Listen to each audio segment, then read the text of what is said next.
యేసు రక్తములో కడగబడినటువంటి నా ప్రియ సహోదరి సహోదరులకు నా హృదయపూర్వకమైన వందనాలు తెలియజేస్తున్నాం. ఈ ఆగస్టు నెలలో ఛత్తీస్గఢ్ జిల్లాకు వెళ్ళాల్సి ఉండగా అక్కడ పరిస్థితులు అనుకూలంగా లేకపోవడం వల్ల ఉత్తరప్రదేశ్, బీహార్ చుట్టుపక్కల ప్రాంతాల్లో సువార్త చేయడానికి వెళ్ళాము. ఈ జేఆర్పీ టీం ఉన్నటువంటి చర్చి ఇది. ఆ చర్చిలో ఉండి ఆ మారుమూల ప్రాంతాల్లో ఉన్నటువంటి ప్రజల మధ్య సువార్త ప్రకటించడానికి వెళ్ళాము. ఆ సంఘస్థుల మధ్య సువార్త ఎలా ప్రకటించాలి అనేది సంఘస్థులకు కూడా ప్రార్థనాపూర్వకంగా నేర్పించాము. అలాగే ఆ సంఘస్థులు మమ్మల్ని ఎంతో ప్రేమించి మంచి ఆహారాన్ని సిద్ధపరిచారు. రోగుల కొరకు కూడా ప్రార్థించి సంఘస్థులు అందరినీ తీసుకుని సువార్తకు వెళ్ళడం జరిగింది. అక్కడ భయంకరమైనటువంటి పరిస్థితులు ఉన్నప్పటికీ కూడా రాత్రిపూట సినిమాలు వేయడం, ప్రొజెక్టర్ ద్వారా యేసుక్రీస్తు ప్రభు సినిమాలను చూపించడం జరిగింది. అలాగనే ఈ సువార్త పరిచర్యకు సహకరిస్తున్నటువంటి మీ అందరికి కూడా నా హృదయపూర్వక వందనాలు తెలియజేస్తున్నాను. ఎందుకంటే ఉత్తరప్రదేశ్, బీహార్ ప్రాంతాలలో ఎక్కడ చూసినా కూడా భయంకరమైన పరిస్థితులు ఉంటున్నాయి. అయినా కూడా చిన్నపిల్లలకు, సండే స్కూల్ పిల్లలకు కూడా సండే స్కూల్ వాక్యాలు నేర్పించడము, పిల్లలందరినీ దేవుని మాటలు నేర్పించడము జరిగింది. అలాగే కారు తీసుకుని ఆ కారులో అనేక ప్రాంతాలకు తిరిగి ప్రకటించాము. కాలు బాగాలేకపోయినప్పటికీ సేవకులు సేవా పరిచర్యలో పొందుతూ వచ్చారు. ఇక్కడి నుంచి వెళ్ళినటువంటి సేవకులు కూడా దేవుని సేవలో ఎంతో చక్కగా పాల్పంపులు పొందారు. అయితే మా కారు మరి ఆ యొక్క వర్షాకాలం వర్షం ఎక్కువగా రావడం వల్ల కారు ఇరుక్కోపోవడం జరిగింది. అయితే దేవుని మహాకృపను బట్టి దేవుడు దాన్ని బయటికి తీసుకుని వచ్చాడు. ఇలా వర్షములో తడుస్తూ మరి అనేక గ్రామాల్లో సువార్త ప్రకటిస్తూ దేవుని మహిమార్థమై అనేకులకు దేవుని సువార్తను ప్రకటించడానికి ఈ కరపత్రికలే అక్కడ పంచడం జరిగింది. ఈ రాజస్థాన్ ప్రాంతంలో మరి పాతకాలపు ముస్లిమ్స్ పరిపాలించినటువంటి కోటలు కూడా ఉన్నాయి. అలాగే ఈ రాజస్థాన్ ప్రాంతంలో ఉన్నటువంటి ప్రతి ఇంట్లో కూడా ఈ గడ్డి కటింగ్ చేసేటువంటి మిషన్లు ఉంటాయి. వీటితోనే వారు పిడకలతోనూ తయారు చేసుకుంటుంటారు. ఈ గడ్డి కట్ చేసి మరి ఈ మిషన్ ద్వారా పిడకలు తయారు చేస్తారు. అలాంటి వారికి కూడా సువార్త ప్రకటించడం జరిగింది. అంతేకాకుండా ఈ రాజస్థాన్లో భోజ్పూరి అనేటువంటి లాంగ్వేజ్ ఉంటుంది. ఆ లాంగ్వేజ్ పేరు భోజ్పూరి. ఆ భోజ్పూరిలో కూడా పాడిన పాటలు, మన సేవకులు చేసినటువంటి ఆరాధనలు, వర్తమానాలు, అలాగే హిందీ వర్తమానాలు, ఇవన్నీ కూడా ఈ వీడియోలో మనం చూస్తాము. కాబట్టి దయచేసి తప్పకుండా స్కిప్ చేయకుండా ఈ వీడియో మొత్తం చూసి తెలియని వారికి మీరందరూ తెలియచేయాలని ప్రభు పేరిట మీ అందరికీ మనం చేస్తున్నాం. ఎందుకనగా ఇది ఒక్కరి వల్ల అయ్యే పరిచర్య కాదు, అందరం కలిసి ఈ పరిచర్యను కొనసాగిద్దాం.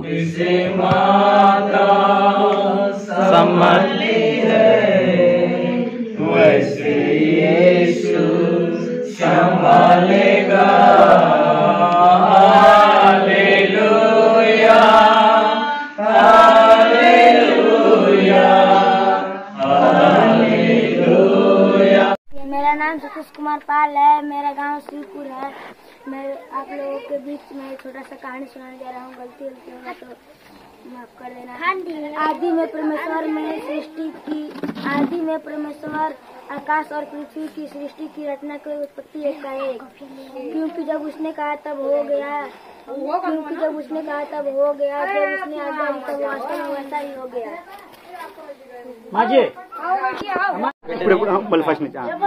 పాప పేరు చిన్న బిడ్డ పేరు అంకిత.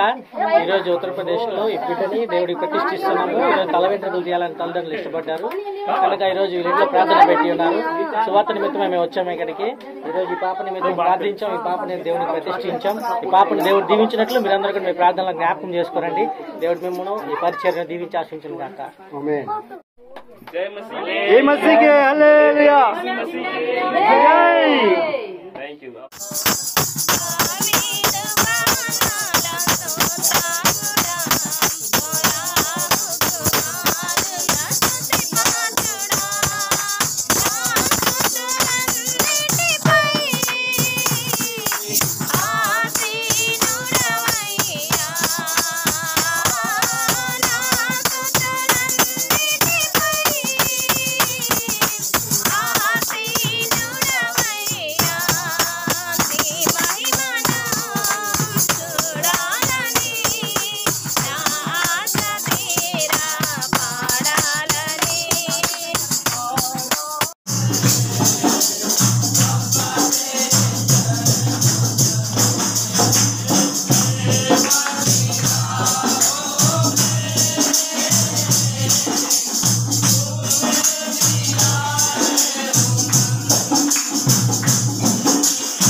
प्यारे प्रभु जी, तेरे बच्चे तेरे संतान चल पाए कि కష్టాల్లో ఉన్నారు ప్రభు, వారిని ప్రభా అయ్యా గాలుల నుండి సమస్యల కీడుల నుండి ఉపద్రవాల నుండి వేరే అయ్యా నీలో అడ్డకట్టబడి వారి ఫలించే బాధ్యత దయచేయండి ప్రభా. ప్రభు చూపించినట్టు ప్రతి బిడ్డని జ్ఞాపకం చేసుకో. చిన్నలేమి పెద్దలేమి వృద్ధులేమి అనారోగ్యంతో ఉన్నవారేమి కష్టంతో ఉన్నవారేమి కన్నీటితో వచ్చిన వారేమి ప్రతి ఒక్కరిని జ్ఞాపకం చేసుకో ప్రభా. ప్రతి ఒక్కరిని ఆశీర్వదించు అయ్యా. అతన్ని నీలో ఉండి ఫలించే బాధ్యత దయచేయి ప్రభా. నీ ఆశలు అనుసరించే బాధ్యత దయచేయి ప్రభా. అయ్యా నీ ఆజ్ఞల ప్రభావ వారు చేసవహించినట్లు దయచేయి ప్రభా. నువ్వు ఇచ్చిన 10 ఆజ్ఞలు కాకుండా 2 ఆజ్ఞలు కూడా ప్రభావ కుటుంబాన్ని ప్రేమించే బాధ్యత దయచేయి ప్రభా. అయ్యా నేను అనుసరించే బాధ్యత దయచేయి ప్రభా. అయ్యా వారి పూర్ణ బలంతో పూర్ణాత్మతో పూర్ణ శక్తితో పూర్ణ వివేకంతో తండ్రి నేను అనుసరించే వారిగా వారు ఉంచమని గృహస్థులను జ్ఞాపకం చేసుకో. అయ్యా వారు ప్రేమించి పిలిచిన పిలుపుని బట్టి నీకు వందనాలు. అయ్యా పిలిచిన వారి నమ్మదగిన దేవుడు నీవే కదా. అయ్యా ప్రతి ఒక్కరిని జ్ఞాపకం చేసుకో. ప్రతి ఒక్కరికి కావాల్సిన దీవెనలు నిండాలని దయచేయమని నీ చేతులు కప్పు చెప్పి వెళ్తున్నాం. సహాయం చేయి. ఇంతమంది వాక్యాన్ని నీరుగడి పొలంలో తీసుకురా. అయ్యా నిలబడి నీ దాసుని జ్ఞాపకం చేసుకో. అయ్యా पैदा हुआ, ఎందుకు పెరుగుతున్నాను, मैं क्यों बड़ा हो रही हूँ, ఎందుకు చనిపోవాలి, मैं क्यों मरने को मृत्यु होने को क्या फायदा है, ఆలోచన చేయండి. सोच रही है। एक మా అమ్మ కూడా నిద్రించింది, మా అమ్మ కూడా చనిపోయింది. मेरे माँ मेरे पास नहीं है, मेरे माँ प्रभु के पास गए हैं। ఎందుకు చనిపోవాలి, क्यों मरना है, मृत्यु होना क्यों, మరణం మనిషికి ఎందుకు రావాలి, हर एक मनुष्य को मृत्यु आएगा, वो क्यों आ रही है, बोलता बोल बताए। हाँ बताइए। बताए. పాపం पाप చేసిందా? मरना अच्छे जीतम मरना। మా మమ్మీ పాపం చేసిందా, मेरा मम्मी पाप किया है, మా మమ్మీ యేసుప్రభుని నమ్మింది, मेरा मम्मी तो परमेश्वर को जान लिया है, మా అమ్మ చనిపోయింది. तो भी मेरा माँ मृत्यु से वो यहाँ धरती को छोड़ा। పాపం నమ్ముకుంది కదా, పాపాలు క్షమించబడ్డాయి కదా. मेरे माँ का पाप परमेश्वर ने क्षमा किया ना उनकी लहू से, तो उसका मजदूरी कैसा आ गया, क्षमा हो गया, क्षमा ఓకే क्षमा हो गया। हाँ, ఏంది, యేసుప్రభు క్షమించాడు, यीशु मसीह ने क्षमा किया है। క్షమించేందుకు చనిపోయింది. क्षमा करने के बाद मेरा मम्मी में हमारे से दूर हो गया, वो मृत्यु हो गया। 2 మరణాలు ఉంటాయి.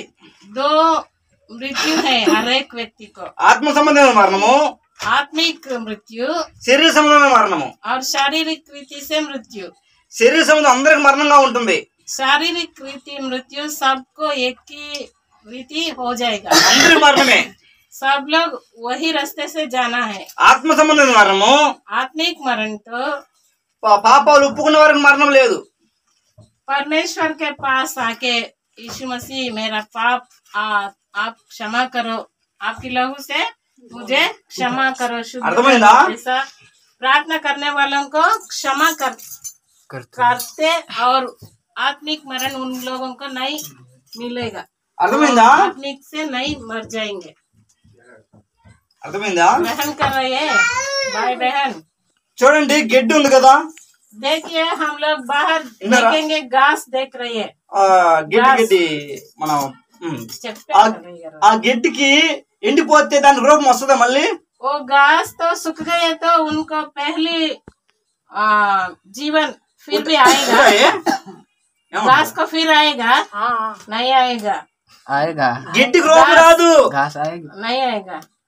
గడ్డికి రోగం రాదు. सूखने के बाद దేనికి వస్తుంది రోగం, किसको आएगा, ఇత్తనా దానిలో విత్తనానికి వస్తుంది రోగం. उसके अंदर बीज होती है ना, बीज को नया रूप नया जीवन आएगा. అర్థమవుతుందా? ముందు కనిపించేది ఇది ఇత్తనమా రూపమా? हम पहले देखेंगे बीज देख रही है, नहीं तो झाड़ू देखेंगे. ఏది కనిపిస్తుంది? हम पहले कौन सा देखेंगे? ఇత్తనమా రూపమా గిడ్డ? घास को देख रहे हैं हम लोग, है ना. उसके नीचे क्या होता है? बीज मरता है तो उसमें 100 गुना फल लेकर आता है. కనుక గడ్డి ఎండిపోద్ది, మళ్ళీ రూపం రాదు, ఇత్తనాల రూపము వస్తుంది. इसीलिए घास तो सूखने के बाद नया रूप नहीं आएगा उनको, परंतु बीज को नया रूप बाद में आएगा. మన ఆత్మ కూడా రూపం వస్తుంది బైబిల్ చెప్తుంది. हम यहाँ शारीरिक रीति से मृत्यु होने के बाद फिर हम जी उठेंगे. कैसे? परमेश्वर हमको महिमा का रूप दे देंगे, नया जीवन देंगे. అందుకే ఆయన చెప్తున్నాడు, है अनंत जीवन, है ना. అందుకే ఆయన చెప్పాడు नीचे नीचे उतारते उतारते आया और क्या हम नहीं उतर पा रहे क्योंकि भूख ज्यादा लग रहा है, थक गया है. और एक गाड़ी वाला आ रहा, गाड़ी वालों को मैं लिफ्ट मांगा है और लिफ्ट मांगने के बाद वो आया, अरे साहब जी तुम लोग क्या करते हैं? मैं बोला हम सुसमाचार लोगे. अरे अब सुसमाचार लोगे ना? हाँ करके बोला. अरे भैया सिलेन में गया था एक पास्टर के पास, हमारे जो ससुराल मरे थे उसकी क्या यादगार की सभा रखना था, वो आना था लेकिन वो उनकी बुखार आया इसलिए नहीं आ पा रहा है, क्या वो आएंगे क्या? तो मैंने बोला हम क्यों नहीं आएंगे, खाना तो मिलेगा जहाँ पे जाएंगे, हम क्यों नहीं आएंगे? तो बोला गया और हमने एक नदी पार करके फिर उड़ीसा बॉर्डर में उड़ीसा में गया और जाने के वो क्या आंगनबाड़ी टीचर है, उनकी पत्नी, उनका नाम कुमार स्वामी है. तो क्या है उस आंगनबाड़ी रूम में अच्छा रखा है, हमने खूब खिलाया और क्या 6-7 दिन के बाद अच्छा खाना हमने खाया और 12 दिन वहां रखे हैं और पूरा जहां जहां उनके रिश्तेदार सब रिश्तेदार में ले गया, सुसमाचार सुनाया. अरे बोला आप लोग रहेंगे तो सुसमाचार सुनाया. अरे आया वही जान के लेकर उसने. ऐसा हमने कम से कम 7 महीना जेब में 1 रुपए नहीं है, लेकिन 7 महीना प्रभु ने ऐसे से खिलाया पिलाया. वही अनुभव मुझे इतना हिम्मत दिया. क्या आप लोग जाएंगे? एक दिन में गया था, वहां गया था सारनाथ में एक पतेरवा गांव में गया था. एक सुसमा बोला अरे भैया पैसा या पैसा सब कुछ है भैया, पैसा बिना पैसा कुछ नहीं है. बोला मैंने बोला बिना पैसा कैसे जीना है मैं दिखाने मेरे पास आओ करके. मैंने बोला 1 महीना समय निकाल के आओ, आप जिस दशा बोलेंगे उस दशा में मुझे ले जाओ. 1 महीना बिना पैसा हम जिएंगे. प्रभु क्या प्यार है, पैसा की जरूरत नहीं है. जहाँ प्रभु के प्यार है पैसा की जरूरत नहीं है. जहाँ नफरत है, जहाँ भेदभाव है, जहाँ आलसी है, पैसा खूब देना पड़ेगा. राजेश भाई यहाँ रहा क्या कौन सा प्रेम रखा है इधर? राजेश भाई बहुत बड़ा बहुत अमीर कहाँ है? अरे क्या पढ़ाई में तो पैसा देंगे ऐसा? आप ऐसे ही क्या भाई? नहीं तो विजय भाई बहुत बड़ा है, विजय भाई बहुत धनवान, उनके पास ज्यादा पैसा है. वही बात है क्या?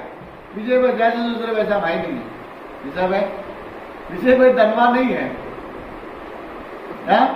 बात समझ लिया? बस मेरे अंदर प्रभु का प्रेम है और आपके अंदर प्रभु का प्रेम है. वही प्रभु का प्रेम मिलाया और प्रभु का प्रेम हमको इधर रखा है. उस प्रेम को याद करते हुए है ना भाई, यहाँ बाइबल में लिखा हुआ है और प्रभु में जो भी आप परिश्रम करते हैं वो परिश्रम व्यर्थ नहीं होता है, चाहे छोटे चाहे बड़े हो. प्रभु के नाम से मैं कई बार प्रभु मैं आपके नाम से ये काम करूं, प्रभु मैं आपके नाम से ये काम करूं, वही नाम से तुमको प्रतिफल मिले. ये लोग जो है इनके बारे में मैं क्या कर रहा था पता ना मालूम है. यूपी में बहुत दिक्कत बा, बहुत परेशानी बा. ऊपर बाबा बैठल बा, सबको दुखो. हाँ क्या बा? हाँ देवल का कर जगतिया से अरे नहीं लगाए अरे जोड़ला फिर दिया जटी सुनी से जोड़ला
अरे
సహకరించిన మీ అందరికీ మా హృదయపూర్వక వందనాలు తెలియజేస్తూ ఉన్నాం. ప్రియమైన సహోదరులారా, ఇక ముందు కూడా అనేక ప్రాంతాల్లో దేవుని నామం ఎరగని ప్రజలకు దేవుని సువార్త ప్రకటించడంలో మీరు మాతో సహకారులుగా ఉంటారని భావిస్తూ దేవునికే స్తుతి, ఘనత, మహిమ, ప్రభావములు చెల్లిస్తూ ముగిస్తూ ఉన్నాం. దేవునికే మహిమ కలుగును గాక. ఆమేన్. లైక్ చేయండి, షేర్ చేయండి, మీ అభిప్రాయాలు మాతో పంచుకోనండి.